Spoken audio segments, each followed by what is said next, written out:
Hi guys, welcome back to our video again. So right now what we want to do is to swap out the fork fluid. So what we need to do is to remove the brake caliper and then remove the wheel and also this mud guard before we can slide out the fork. Okay, so there are some form of like a nut cover. So we got to remove all this in order to unscrew the bolts. Move on this bolt and take out the caliper. Okay, so probably we got to wash the caliper as well. So we put the caliper one side. So just ensure that it's not hanging. So next we gotta remove the front wheel. This is a 19 mm bolt, and then the other side is a 14 mm. So we'll jack up the bike to lift up the front wheel. So after we took out the front wheel, then what we need to do is to remove the nut that are both inside. It's 10 mm bolt. 4 bolt, 2 on each side, as you can see here. So once we remove, we just put it one side. Then the next phase will be loosening all this clamp bolt. So usually I will loosen the first one and then loosen this one and then loosen this one and take out the whole thing because this is pretty tough to open up. There's another size 10 bolt here that clamps onto the brake hose, so you have to loosen it. It's size 14 and the cap is actually a size 17, so we got to loosen the first bolt first. Use the cap. Okay, there's some rusting here, so that's why it's stuck just now. Probably we got to sand off all this rust mark. We use this 17 mm to remove the cap. Okay, so you have your fork cap with the seal, and we can see inside here it's very smelly. Okay, so what we got to do, we got to lay out all the parts that we take out. We got to put them back accordingly as well. So right now is the spring. So here we go, it's a progressive string. You can see the compact part is at the bottom, and then we got to remove the fork oil. We will just pump it and then make sure you get as much fork oil out from the tube as you can. Then at the bottom of the fork, we need to break this part open with a 6 mm Allen key to take out the damper and also to remove the inner tube. So it's pretty tight, so what we need to do is we will use this as a lever and then we just step on it and use this as a pivot to break it open.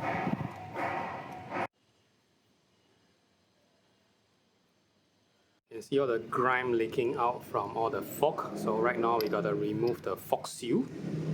Okay, we just stuck our screwdriver here and then just pop it open. And then you can see inside is pretty, I don't know how to explain this, but this is a very bad condition. So there's this U-clip that we can take it out. And then you can just take the whole piece out. So probably you gotta clean this. And then we are able to take out the oil seal, which is inside. I guess it's stuck, so we gotta find a way to take it out. So after some tough fight, we managed to grab out the oil seal of the fork. So you can see it's pretty much gummed up with, I don't know, rust and some other parts. So we gotta wash it thoroughly before we assemble everything back.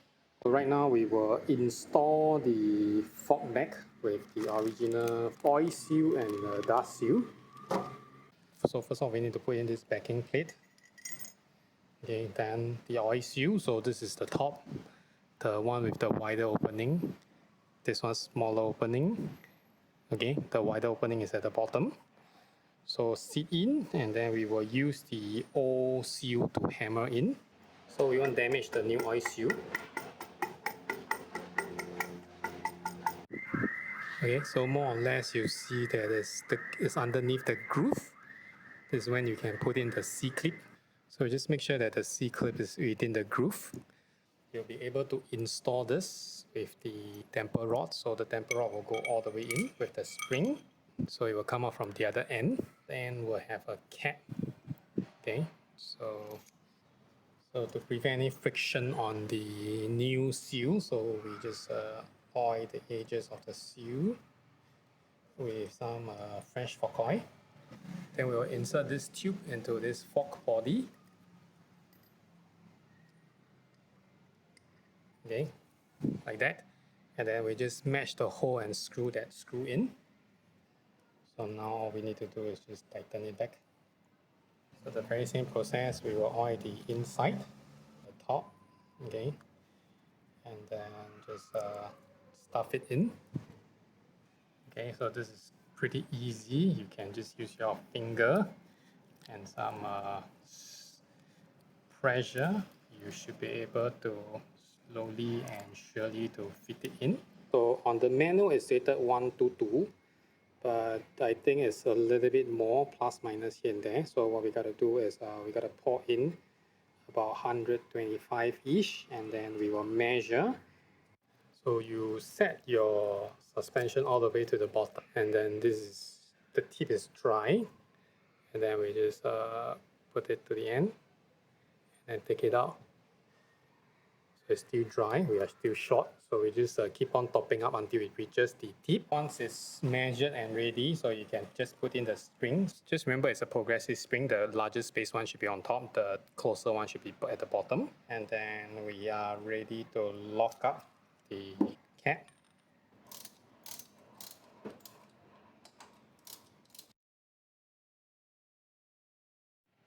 Okay, so as we can see, there's leakage here, and there's a cam cover gasket, so we gotta clean this. Before I go back, the missing exhaust stud. Okay, so this is the proper stud. Looks something like this. So we gotta screw it in. All good, so we have insert both the stud in. Alright guys, thank you for watching this video. See you on the next one. Bye bye.